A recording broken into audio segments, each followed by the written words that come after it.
The fires of industry have just been ignited. The year is 1815 and business is booming. The British Empire is revolutionizing its industry and beginning to assert their dominance on the world stage. But how is this happening? Ever since the beginning of mankind, humans have been finding new ways to harness energy. From using wood to fuel fire, to using the wind to move ships, to using water to run mills, we have been having a need for more power. Coal has been in use since Roman times, where hot coals were placed in water to heat up baths. But it really took off in England in the 18th and 19th centuries with the Second Agricultural Revolution and the invention of the steam engine in 1712. This coal was used to revolutionize industry and start the Industrial Revolution. The Industrial Revolution soon shaped the course of history through fueling imperialism and modernization. The burning of fossil fuels was used to set the foundations of the modern world.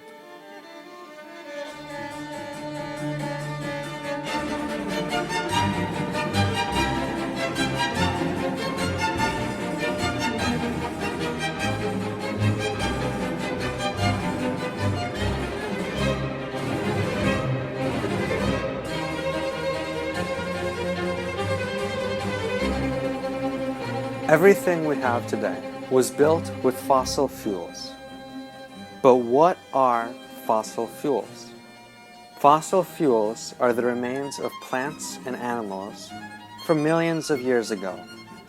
They are a very dense source of chemical energy that can be harnessed for many applications, such as electricity production. In fact, the electricity that powers this video most likely comes from fossil fuels. According to the National Academy of Sciences, 81% of the total energy used in the United States comes from coal, oil, and natural gas.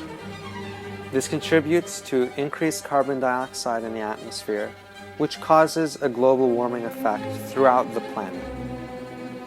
Human-caused global warming is linked to the melting of the ice caps and extreme weather patterns such as frequent droughts, hurricanes, and wildfires. Due to the melting of the ice caps, NASA predicts that sea levels will rise by up to 8 feet by the end of this century. Currently, developed countries are moving towards renewable energies through government intervention because the free market favors non-renewable energy. Any attempts to reduce CO2 emissions will require large-scale efforts across countries. But what can we do here in the US? In this video, we will discuss renewable energy, nuclear energy, energy storage, and carbon capture.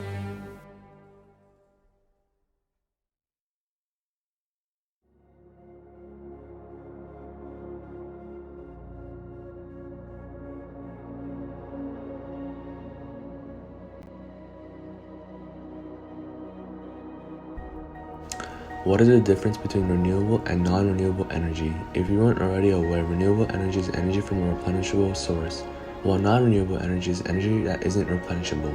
Non-renewable energy like coal, natural gas, and oil creates air pollution, climate change, etc. As a result of large carbon dioxide emissions produced by non-renewable energy, renewable energy sources become more and more relevant, playing a significant role in limiting such emissions.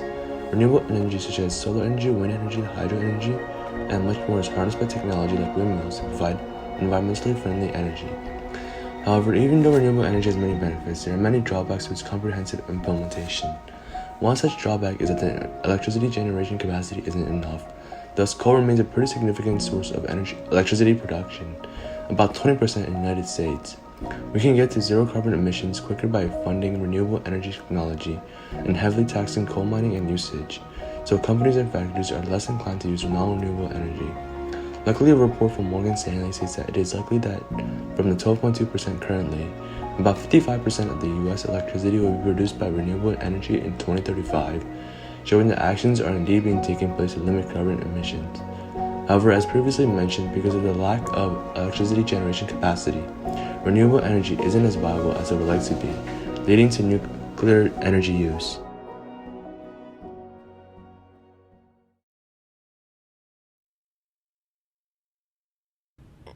Nuclear energy is the energy released during nuclear fusion or fission and can be used to generate vast amounts of electricity with very little carbon emissions. Nuclear energy generates electricity through fission, which is the process of splitting uranium atoms to produce energy. The heat released by fission creates steam which spins a turbine in the nuclear reactor to generate electricity. According to the Nuclear Energy Institute, or NEI, the use of nuclear energy in the US alone avoided more than 476 million metric tons of carbon dioxide emissions in 2019. Transitioning from fossil fuels such as coal and gas to cleaner alternatives like nuclear energy would drastically lower carbon emissions caused by electricity generation, which accounts for about 27% of global carbon emissions. Replacing fossil fuels such as coal and gas with nuclear energy would also help improve overall air quality, prevent harmful pollutants that contribute to acid rain, smog, lung cancer, and cardiovascular diseases. Nuclear energy also has a much smaller land footprint compared to other renewable energy sources. Nuclear power plants require around 1 square mile to operate per 1,000 megawatts of installed capacity, while wind farms require around 360 times more land area to generate the same amount of electricity, and solar fields need around 75 times more space. Some of the downsides of nuclear energy are that nuclear power plants are expensive to build, requiring billions of dollars to create and maintain. However, once built, nuclear power plants are much cheaper to run compared to gas or coal plants. Even factoring costs for managing radioactive waste and disposal, nuclear power plants cost between 33 to 50% of a coal plant and 20 to 25% of a gas combined cycle plant. Nuclear power plants are also not intermittent, meaning that nuclear power plants could run without interruptions or maintenance for over a year, making it a much more reliable source of energy than other renewable sources like solar or wind, which depend on nature. Other possible downsides to widespread use of nuclear energy are the potential for nuclear meltdowns and radioactive waste produced by nuclear power plants. Nuclear meltdowns are caused by core damage from overheating and can be devastating for the environment and for local inhabitants forced to flee the area. Nuclear power plants also produce radioactive waste that can take years to degrade and can be harmful to the environment if not disposed of properly. Despite the risk of nuclear meltdown and radioactive waste, nuclear energy is one of the most efficient sources of clean energy available and the most likely solution to replacing coal and gas plants around the world.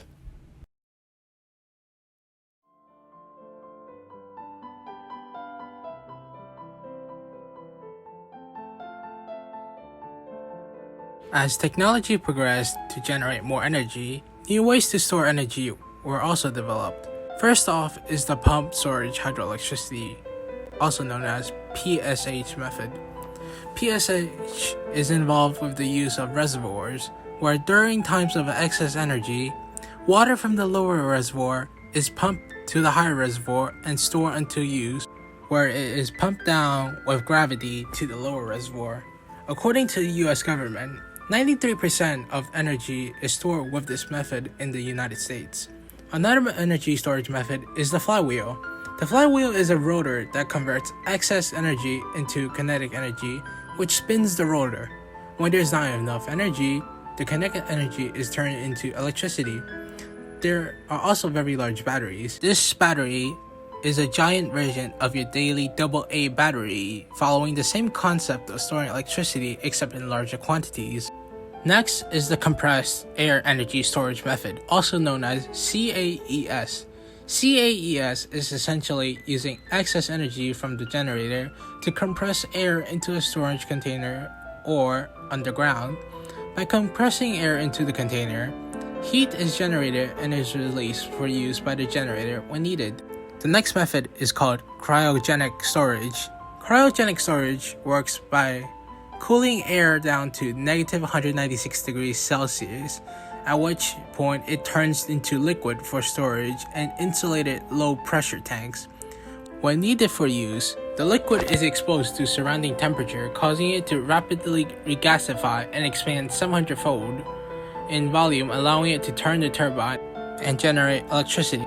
Lastly, there is hydrogen storage. Hydrogen storage involves the use of proton exchange membrane (PEM) technology to convert excess wind power to hydrogen gas for use in the form of fuel cells or added to natural gas supply. This is the same hydrogen gas used in cars.